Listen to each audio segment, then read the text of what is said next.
I am personally moved to introduce our next two speakers because not only do they have an important message to share, they're my friends and my colleagues.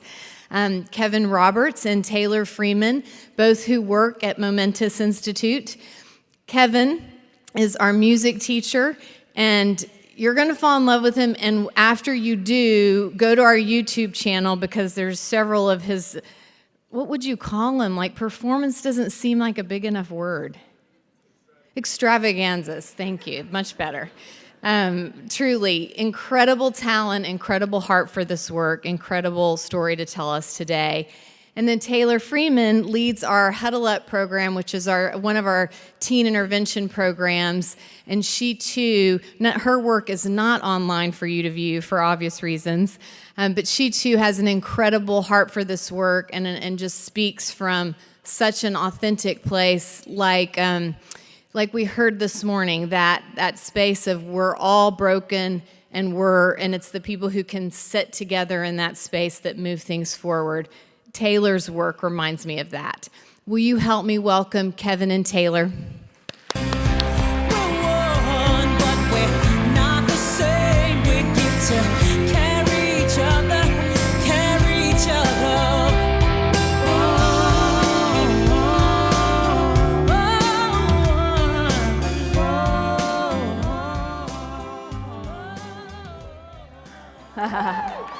Woo!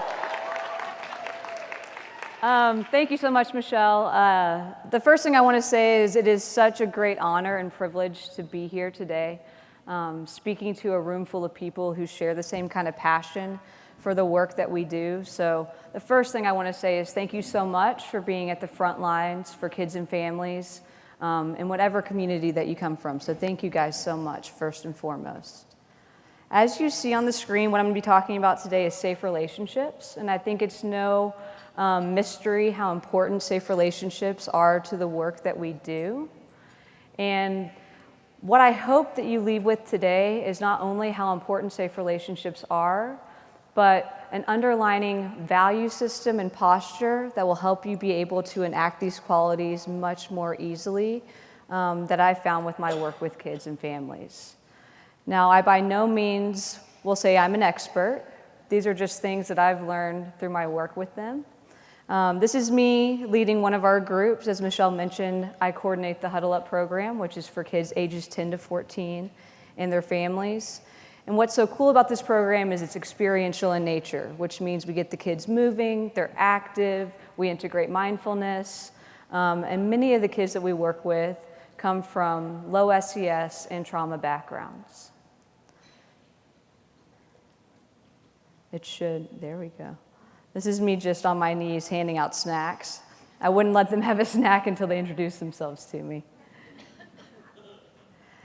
Now, it comes as no surprise for people that know me really well that my favorite kids to work with are the kids that act like they hate you, that come in with that glare on their face like they're too cool for anything and everything.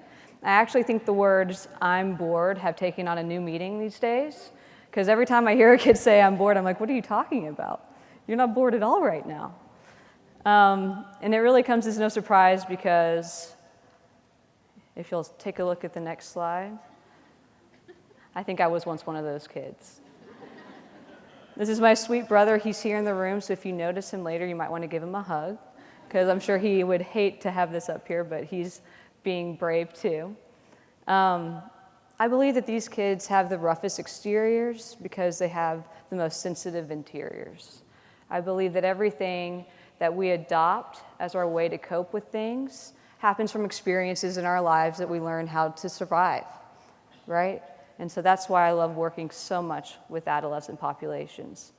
Now, you wouldn't think, if you looked at this picture, that would ever been that snotty little girl, would you? But I guess that's why they say they all grow up so fast, right? So it's my belief that safe relationships truly invite people to be who they are. In the safe space we create for them, they are seen by us, they are valued by us, and slowly but surely, those masks that we all wear begin to fade, and they slowly are invited to be who they really are. So I thought it would be fitting to start with my safe relationship. If you notice, I'm with two of my grandmothers, and my grandmother Nanny is the one on the far left, and she was one of the safest relationships I had in my life. And the reason for this was not only the way she looked at me in this picture, but the fact that she looked at every single person in her life that way. And it didn't matter where you came from. It didn't matter if it was the first time you met her. She saw people, she valued people, and she believed in people. And she taught me how to do that as well. Now, as many of you guys know, some kids go throughout their childhoods and their adolescence without one safe relationship. Not even one. Think about that for a moment. Imagine going through your life without one safe or supportive person in your corner. Imagine what that would do to your idea of who you were. Imagine what that would do to your ability to connect with others. And for some of you, maybe you don't even have to imagine that. Maybe that's actually your reality. And that could actually be why you're here today. It's why I chose to work with adolescents. And if it's true for you, I'm so glad you're here, because you're home and you're in the right place. Now, this is such an incredible honor and such an incredible responsibility that we have as educators and therapists, because we all know that it can take just one safe relationship to make a difference. And so we attend conferences just like this one because we take this honor and this responsibility so seriously. And you may have seen a slide like this before. This isn't the first time we've shown this. One of our therapists actually came up with this. And we think, oh yeah, sure, I can be nurturing and empathetic, I can be playful, flexible, curious. But for whatever reason, maintaining those qualities becomes difficult sometimes. And we lose sight of how to do it. So like I said before, what I want to share with you guys is how to have an underlying value system. Excuse me, my mouth gets dry. That supports these characteristics. The first one is believing in the good. And when I say believe in the good, I mean that you believe that every single child and person is innately good, no matter what. No matter what they're doing or when they're struggling, if they're flipping you off, spitting at you, screaming, they're still good kids. The second one comes right after that. It's called chasing the why behind behavior. And this basically means that you do not see the behavior of someone as part of their identity. It impels you to be curious about what happened to them. Why are they acting like that? And the last one, and probably the most difficult, is when these two become hard, when you can't find a way to believe in the good, and there's just no way for you to really understand why they're doing that, you're getting stuck somewhere. And when you're stuck, you have to chase your own why. You have to self-reflect about what's going on within me that's preventing me from being able to get to those two.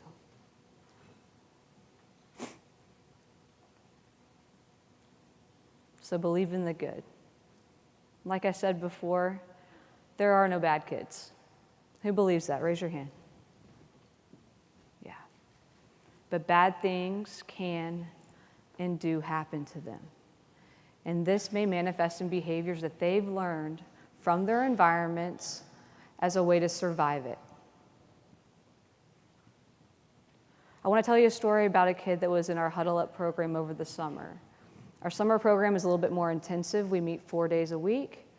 And one of those days is a family night where we have a parenting class, followed by a family dinner and a family multifamily experiential. So it's a full wraparound family system service that we do. Now I'm going to call her Kimberly. That's not her real name, of course. And when I did Kimberly's intake, I learned that she had an extensive history of trauma, like many of the kids that we work with. Kimberly's mom let me know that she had been physically abused by her dad from birth until 4 years old. She had also witnessed domestic violence in her home until she was 8. Now, it came as no surprise that Kimberly struggled extensively in school. She had a really difficult time making friends. She had an even more difficult time with authority figures, of course. And as some of you may know what this means, she was withdrawn from 3 schools within 2 years. So she would be able to prevent an expulsion from being on her record 3 separate times within 2 years. So, Kimberly had a mindset that she was bad, as the behaviors that she had engaged in landed her in situations that weren't the best, right? Detention, suspension, near expulsion, no friends, and a difficulty even understanding where her behaviors came from. So when she showed up to group on the first day, she looked pissed off. And like I said before, these kids are my favorite, right? And she didn't want to engage with us. My usual jokes didn't work. She had a frown on her face. And I could have done 2 things here. I could have made Kimberly's behavior about me. I could have thought, she's being disrespectful. She's being rude. Or I could have wondered what happened to her. I could have wondered what was behind that frown. I could have wondered what she was so afraid of. Can you imagine coming into a new setting with new adults, new peers, after you've already failed 3 different times within 2 years? Of course she was terrified. So, what I did was what I do with all the kids I meet. I started to build a relationship with her. And I did it really, really with simple things, like noticing her cool shoes, or her color-coordinated outfits, or those hairstyles she had that were off the chain. And if you could see this kid dance, it was unbelievable. She was also incredibly athletic. So I would ask her how she played in her softball games, how many home runs she hit. Did she slide into home this time? And slowly but surely, that scowl turned into kind of a half scowl. There were better days than others, but she slowly began to take off that mask. And as she did that, she also helped other kids in our group do the same thing. She very quickly became one of the group's leaders.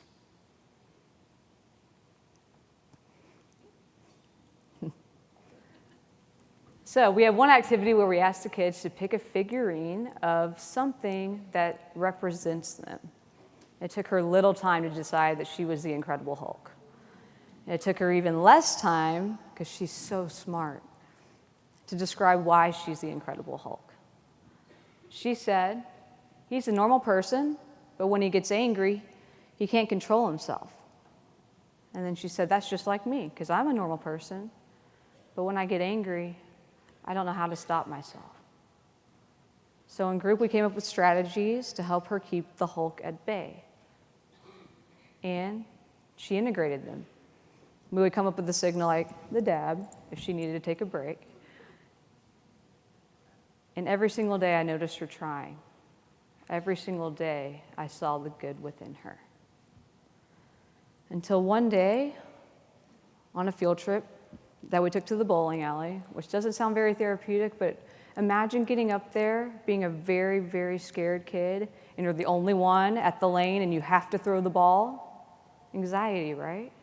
And so in the moment, we get to process that with them and highlight their success and their strengths. Kimberly came up to me at the bowling alley and she said, Miss, I need to go to the bathroom. And I knew immediately that something had happened. And so I said, okay, let's go. And as we walked to the bathroom, I looked at her face and there were tears streaming down it. It's the first time I'd seen her cry. She had that tough, tough, tough exterior. And I said, hey, what's going on? And she goes, I just can't take it anymore. I can't let him keep calling me names and not do something about it. And remember, I said this kid was super athletic.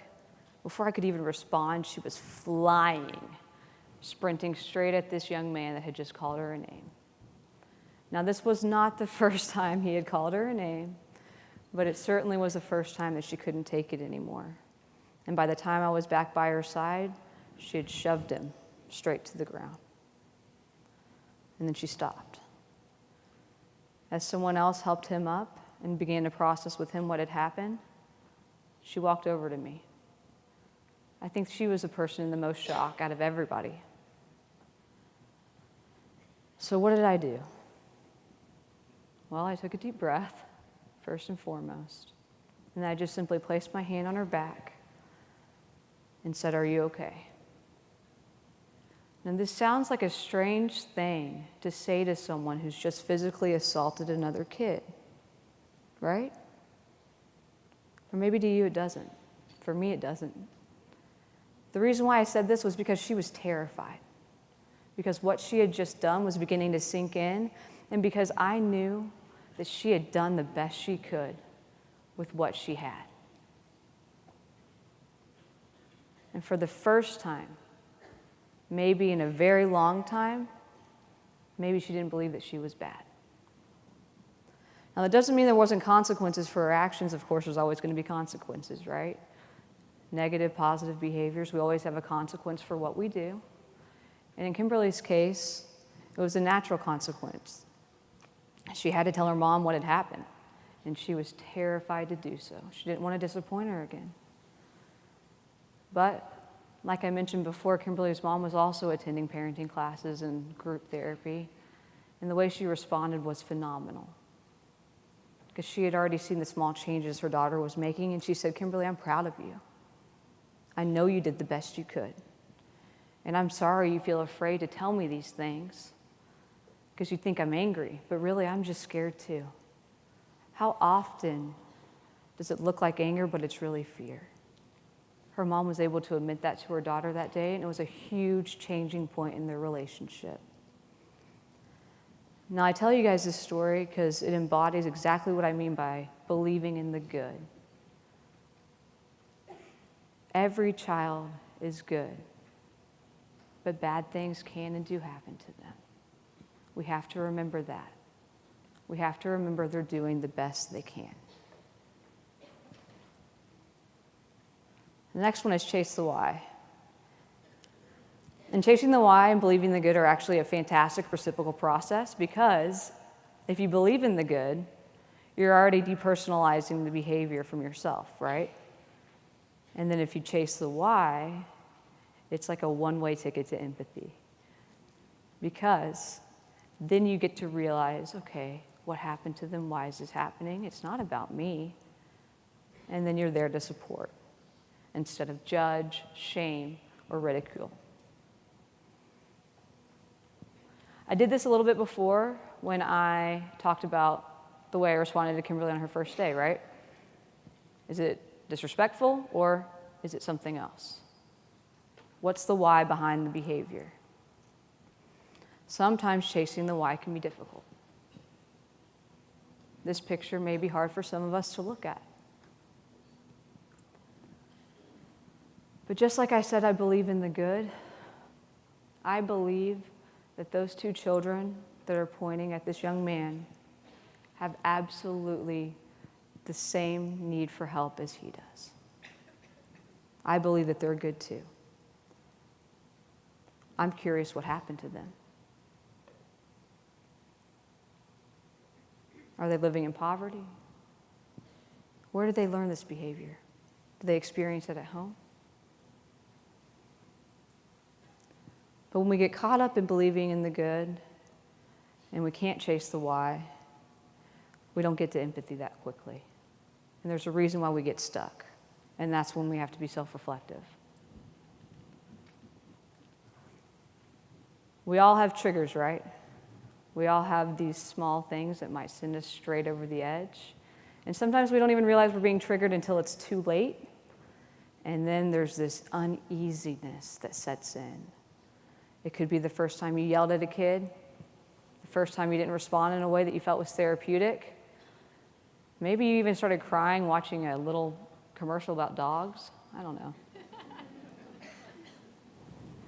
But there's this wondering, what was that all about?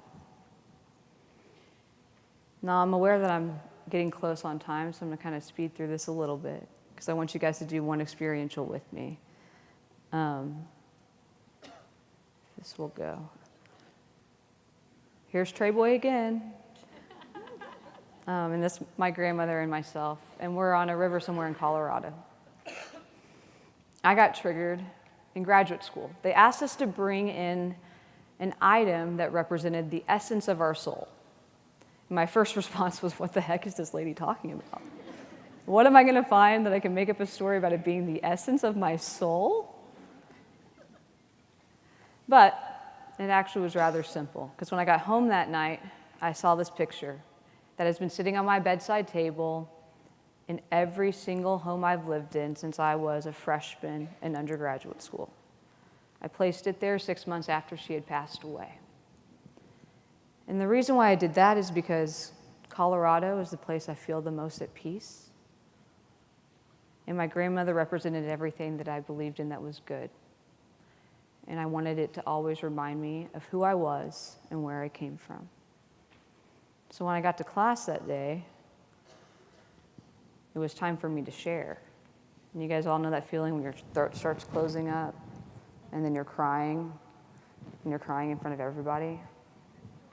Not what I intended. But there I was. And so that day I decided to reflect on what I had been triggered by. I thought, yeah, this is triggering me. Okay. Cried some more, by myself this time. And then I wondered why. And I realized it was because I had never really let myself fully heal from the pain of her death. And then I realized I avoided pain kind of like the plague. Now, not necessarily physical pain, because I can't tell you how many people think I should never mountain bike in Colorado again with all the scars I've got from that, but definitely emotional pain. I didn't like being vulnerable. But I decided that day that I was going to start letting myself be vulnerable. And I found that my life was filled with more peace and love and happiness when I actually let people see who I really was. Now, we all have triggers like that. We all have moments in time that catch up with us, that are powerful, that make us feel powerless. I was going to lead you guys through a mindfulness meditation or a guided imagery, but I doubt I have any time for that. But what I want you to do is there's balloons on your tables right now. So grab one.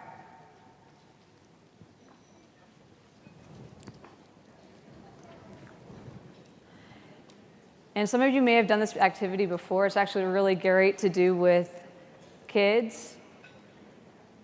Yeah, stretch them out. You know, the first one's the hardest one, which is why I want you to reflect on what triggers you. And don't go for the biggest one. We're not trying to freak out right now. Go for like a middle one, something that's just kind of your pet peeve or annoys you, okay? And I want you to start to blow that trigger up into your balloon. All right, so go for it. Come on. I'm scared you guys aren't going to do it. Are y'all doing it? All right. All right, do it again.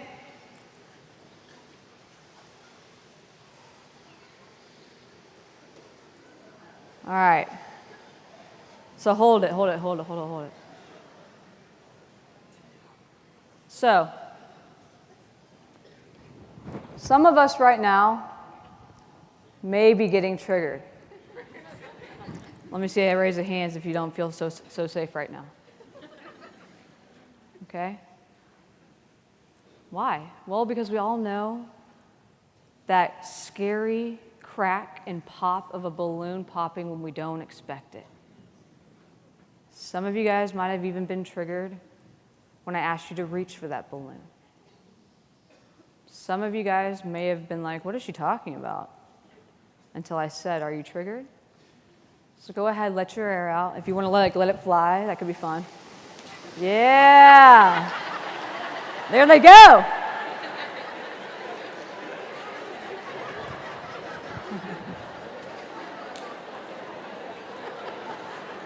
Now we're all friends here, so if you got a little spit from somebody else, I'm sorry about that. And do me a favor, put one hand on your heart. And just trying to ground yourself with your feet on the ground, the chair underneath you. And if it's comfortable for you to close your eyes, go ahead and go for it. And just take one deep breath in. And just let it out. Do it one more time. Breathe in. Just let it out. If your eyes are closed, go ahead and reopen them.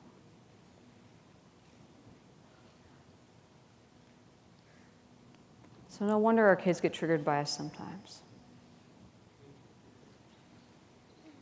Just waiting for us to pop. We all know what it sounds like when a balloon pops.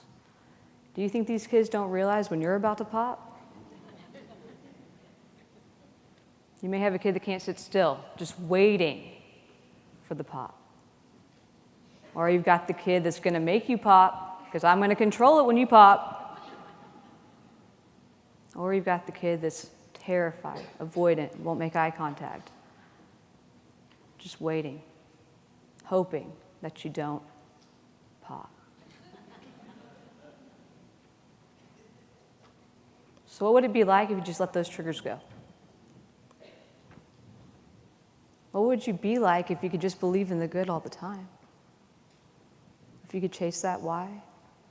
If you could depersonalize the behaviors of others? Because it's not about you.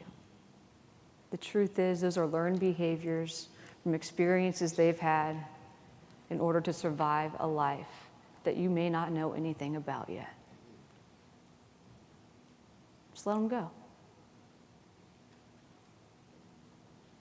You might be like this a little bit more. I wish I was like this a little bit more. And what would your students be like if they knew that their relationship with you was safe? Would they have more ideas, make better grades, not be afraid to make a mistake?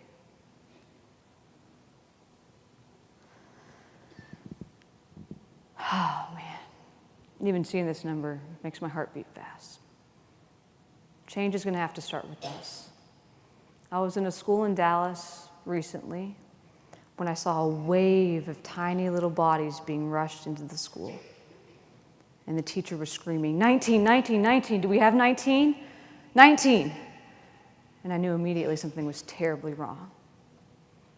And I ran over and I helped her count. We made sure there were 19, and then we rushed down the hallway into their kindergarten classroom. These 19 young men who were in kindergarten had just witnessed a drive-by shooting nearly 10 yards from the splash park they were playing at. The gunman was actually pointed towards them as the car passed. Now, as I helped work alongside this teacher, we didn't even know each other's names, and of course it didn't matter. I just said, what can I do? And she said, help me change them. They're all wet. They didn't have shoes. They rushed them back as fast as they could. Imagine what it was like for that teacher to think that maybe one or even more than one of her students just didn't make it back that day. Think about that for a moment. She kept saying, I love these kids, I love these kids. And I said, I know you do. And I know that each and every one of you guys do too. As I left school that day, I heard one of the adults say, change is going to have to start with us. Nothing's going to change till the adults change. And I agreed. Which makes me wonder to this day why it is that we receive the least amount of support. Why is that?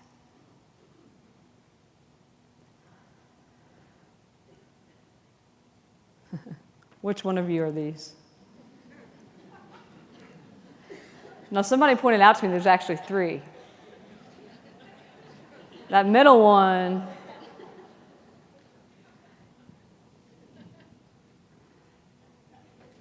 so when we have to go into survival mode, the unfortunate thing is it's necessary. With all the pressure and the stress we have in our lives, it happens. We're human. And survival mode means amygdala mode, which means reaction mode, right? And that allows our triggers to start to seep right back in. And we may get angry. We may lose hope. We may forget our purpose, our why.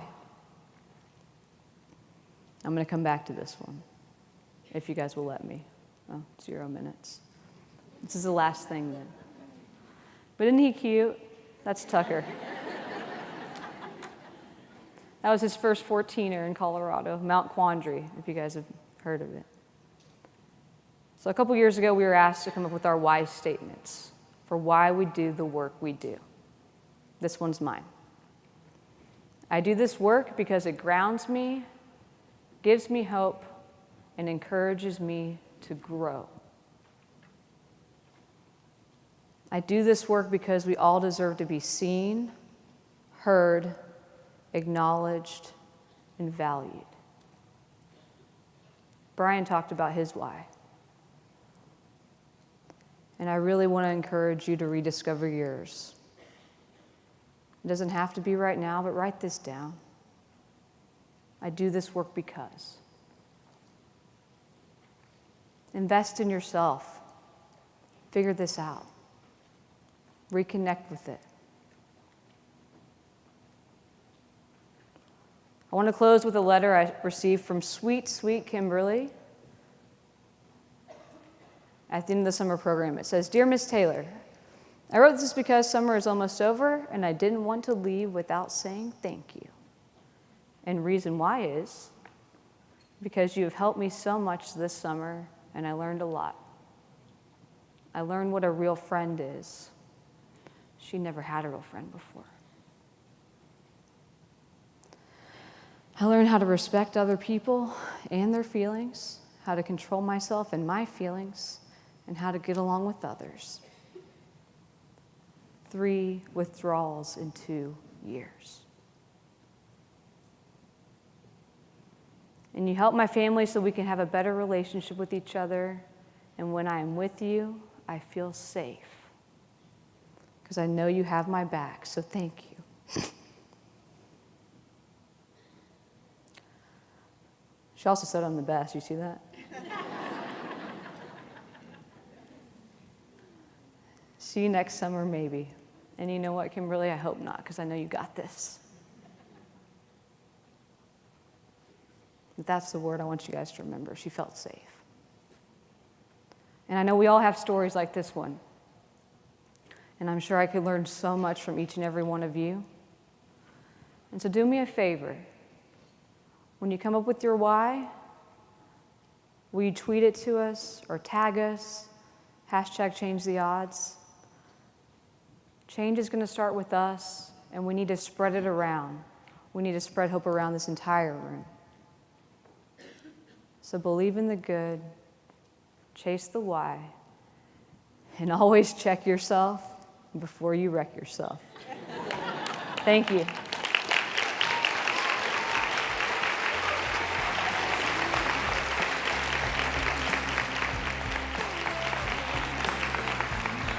I went way over, I'm sorry. That's okay. Good job. Yeah, I need that. I thought I wasn't going to get music. I thought I was going to have Journeyman Inc. give me a little bit of music to start out with. I want to start off by thanking Taylor for her talk today and for this journey that we've been on this last few months together. And I also want to say that my trigger is 1,500 balloons being blown up at the same time. Throw in a couple of crazy clowns on the side, I would have been out of here. My name is Kevin Roberts, and I have been teaching elementary music for almost 28 years now. And I've been at Momentous School for almost 18. Thank you. I feel like that's a great accomplishment. Taylor did a fantastic job of sharing, really like why the safe relationships work. And I'm going to talk to you today about how they work. Taylor shared that building these relationships is key and that we have to believe in the goodness of each other and the students we work with. And it's going to be really hard work. And we have to remember to take care of our own social and emotional needs. And I'm sure that many of you feel like I do after hearing Taylor, encouraged that the hard work that we do matters and really motivated to keep on trying, even if we're not sure we're making a difference. Taylor also shared with you that sometimes with the pressures of our job, we can lose hope. And so I want to share a brief little story about my journey as an educator and how I lost hope and then regained it in my career. I began teaching in 1990, and you can see less gray hair, a little skinnier there. Jobs were really hard to find at this point. I had trained as a choral music director for high school and middle school. I had never been in front of elementary kids before, but I couldn't find a job. And I interviewed for this one elementary school in a really small district, really small school, teaching only second and third grade music. And because of the lack of jobs, I went ahead and took this job. There's the little small town. The first day that I taught was the first day I'd been in front of kids lower than about the 8th grade.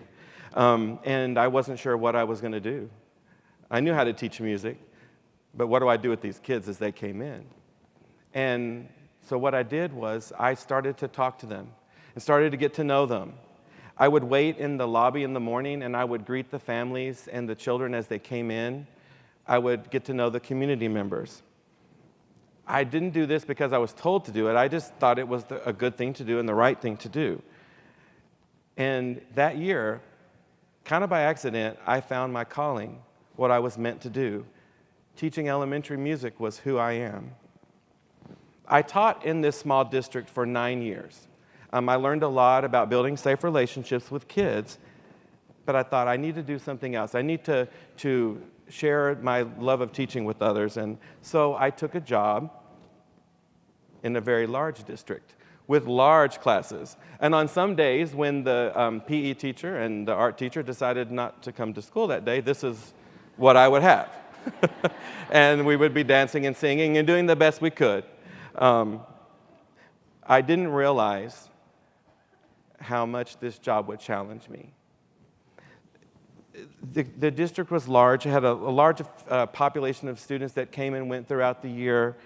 And I used all the skills that I learned at this very small district, but somehow I lost myself. I was still worked on getting to know the students, but I wasn't there for myself. I didn't take care of my own social and emotional needs, and so I couldn't be there for them. I lost who I was, and I lost hope. As the year came to an end, I thought to myself, I tried my best, gave it my all, but I thought maybe teaching is not for me. So I was looking in the newspaper, and I was looking for just anything. I thought, I'm a relatively intelligent person. I think I could probably find something, but I became depressed and saddened of what I was having to do. And during the last few days of school, I was reflecting on the year. What was I going to do? And one of the 5th grade students brought me it was kind of like a framed, here it is, beautiful calligraphy. And it said, Mr. Roberts, teachers are precious people who cause joyful happenings in the hearts of children. They are enthusiastic, concerned, and resourceful. And inside the bag was a short note, very short, and it just said, thank you for what you have done for me. I didn't really know what I'd done for him, but I knew somewhere throughout that year we had a relationship that was strong for him. I did make a difference, and it was difficult, and it challenged me, and I struggled, but I did build relationships with some of the kids. So that calligraphy, that little gift gave me hope. And I remembered an ad I came across when I was looking in the newspaper, when looking in the newspaper was the way you found a job. Not anymore. But it said, private school in Oak Cliff seeks elementary music teacher. Sorry. And these 9 words impacted my life in a momentous way. I regained who I was, and I regained hope. And had I known what I learned in my 18 years at Momentous, that difficult year full of strife and self-doubt, which it would have been so much different. It wasn't the fault of the large school. It wasn't the fault of the music teacher or the art teacher who didn't show up that day. I had what I needed inside of me to build those relationships all along. I just had to remember to put in the hard work. And there I am, the first day at Momentous. I see Heather. There's Heather in there. Stephanie, I know you didn't know I was going to do this, but where are you? One of my students that year is in here somewhere. There she is. There she is. Well,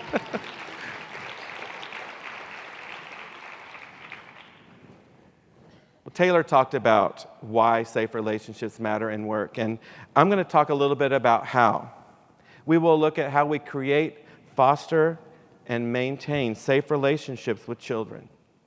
Children who are involved in safe relationships, and adults for that matter, will say the following statements. I feel safe. I feel seen. I feel understood. I feel capable. And I feel valued. The note I received from that student, the one that gave me hope to continue in my career as a teacher, met all 5 of these. We know what it looks like and feels like to be on the end of a relationship that makes us feel safe and seen and understood and capable and valued. But today we will talk about extending those to the children we work with. So let's look at each one of these individually. The first is I feel safe. In order for children to learn, they have to have a feeling of safety, and they have to know that the adults in their lives that they're working with have their back. Creating a sense of safety is a lot of hard work, especially when the children that we're working with don't really have safe and predictable relationships in their lives. But they make a huge difference. Christina Garcia is a veteran pre-K teacher at Momentous School. Last year, she struggled with a student who became so dysregulated at times that Christina felt hopeless. She discovered that building a safe relationship with this little guy was going to change more than just his life. Here's Christina talking about her journey. My name is Christina Garcia. I'm a pre-K teacher at Momentous School. I've taught here for 16 years, and this past year I had my most challenging student. From the very beginning, the first week of school, I noticed that he had very challenging behavior. He would spit, cuss, throw things, tear things off the wall, hurt the students, hurt the teachers. It was really difficult, and in all the years I wasn't sure, like, what am I doing? I feel that he's safe, but he's still exhibiting all this behavior that I knew there was something deeper going on. But it's really hard not to take it personal. Although I know it wasn't me, it's still really difficult when he sees that tears are forming in my eyes and he's smiling and laughing about that. Christina knew there was something that this child needed. The problem wasn't about her. It was about his needs. She also knew she couldn't do it alone. And with the guidance of Momentous Therapeutic Services, fellow early childhood educator Amelia Valadez, Momentous staff, and the specials team, Crystal Reimer in PE, Talitha Kiewit in art, and myself, we all chased the why. And we created this web of safe relationships, and we created them to keep him safe and make him feel seen and valued. So let's hear from Christina about the outcome of this intervention. And Oops. We will have to go back. Can you guys And so there were some suggestions, and I tried everything. In particular, in the mornings when he would come to school, we would spend about 20 minutes while the rest of the friends were in the cafeteria eating breakfast. He and I would spend time playing in the classroom. After lunchtime, we would spend more time together, sometimes anywhere from 20 to 30 minutes, just hanging out, reading books, playing a game, anything that he really had the choice to do. And it was really nice to see that transformation, because by the end of the year, he wanted to do academics more than just play a game. He wanted to work on his letters or his numbers. That was his choice. And even the relationships he had with his friends.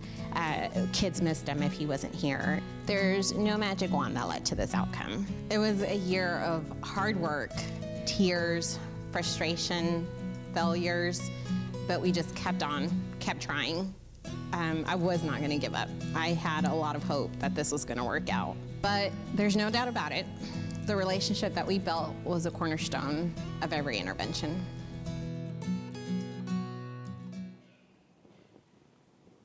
So as you can see, it took a lot of work in building the relationship with this little guy. School administration would often step in so Christina could do those and have those special times with him. Christina knows that she made a difference for him, but while he may not understand it now, this web of safe relationships that was created impacted this child in a profound and life-changing way. And most importantly, by the end of the school year, this child felt safe at school. And when he was safe at school, he could do all the things that are necessary for school, like learning and making good friends. The next I feel statement is I feel seen. Children need to feel like their needs and thoughts are worthy of your time. Simple things can make a huge difference. I learned something a few years ago from a wonderful colleague of mine at Momentous. It was something that I already did in my classroom, but now I think of it in a very different way. My friend and colleague Leticia Sanchez-Sullivan said very simply, if a child comes to you with a boo-boo and asks for a Band-Aid, make sure that child knows that you truly care for them by taking care of them, even if you can't see the boo-boo. A simple Band-Aid and a soothing voice makes that child feel safe. It's not really about the Band-Aid. It's not really about the boo-boo. It's about making that child feel safe and seen and loved. You should see my collection of cool Band-Aids. I can't tell you the number of times I put Band-Aids on invisible scrapes, old wounds, and bruises. That simple, quick fix created smiling faces, and the children knew I cared for them. During my kindergarten class a few weeks ago, I had a student come up at the beginning of class and say they needed a boo-boo. They finally found it, and I put the Band-Aid on. Pretty soon I had 15 students waiting to get their Band-Aid. And I thought to myself, man, this sure is wasting a lot of music time. But then I had to remember, it's not about me. It's about making sure that the children feel safe and feel seen. After all the Band-Aids were on, we had a great music day. Another way of making the child feel seen is getting to know them, paying attention to them outside of the school day, their special accomplishments, sporting triumphs, pets, and other things about the student.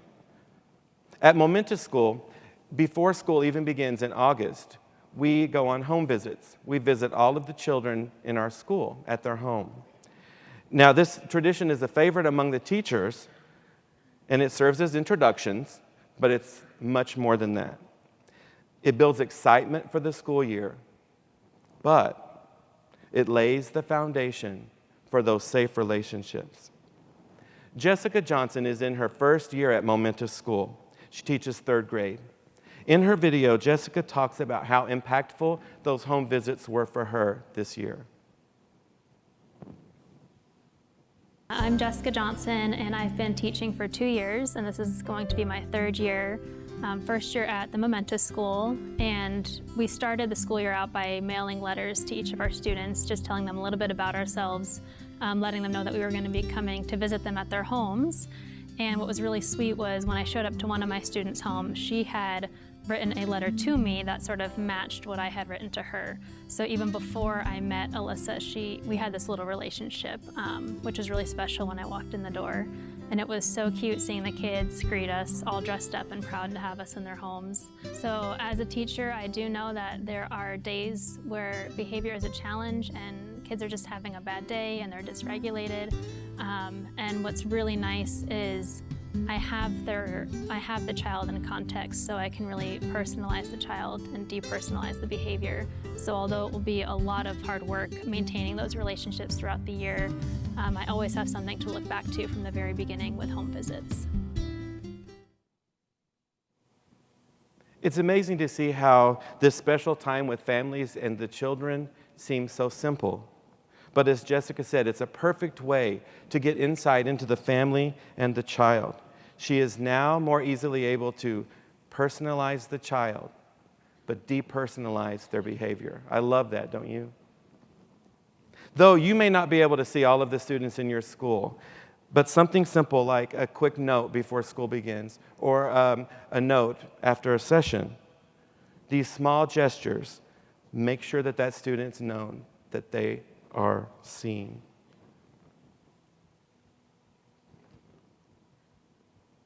I feel understood is the next statement in creating safe relationships.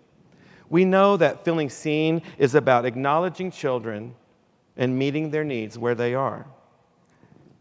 It's about getting to know them and listening to their voices. Helping a child feel understood is taking this one step further. A teacher who helps a child feel understood makes connections based on a child's cultural identity, their background, and their values. Imagine trying to have a conversation with your grandma about pop culture. Now, some of you may have really hip grandmas, but for some of us, it would go something like this. You talk to your grandma about your favorite band, and your grandma tells you about her favorite musician back in the day before you were born. So you continue to tell her about your band, and she continues to tell about her favorite musician. So you tell her, Grandma, I'm going to go see them in a concert coming up pretty soon. And Grandma says, I don't like concerts, they're too noisy. Now, Grandma doesn't have to go on this concert with you for you to feel understood. But had she asked about your band, or maybe asked to hear your favorite song, you would have felt understood. And when it comes to kids, taking their culture into account is important. This work of making kids feel understood becomes even more important when the child comes from a different background than we do. Talitha Kiewit is our amazing art teacher at Momentous Institute. She shares in this video how she honors her students' cultures by having conversations and by sharing stories of her life as an immigrant from the Netherlands. Here's Talitha.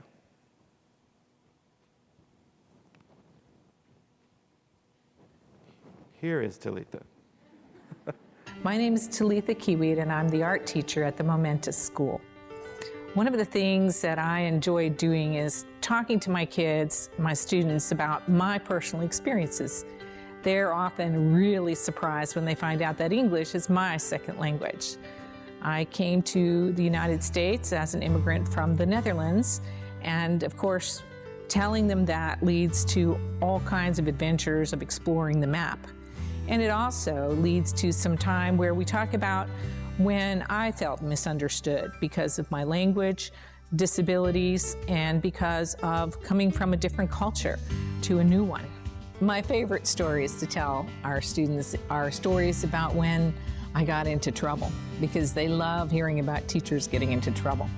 But one in particular is about when I learned what it meant to talk back.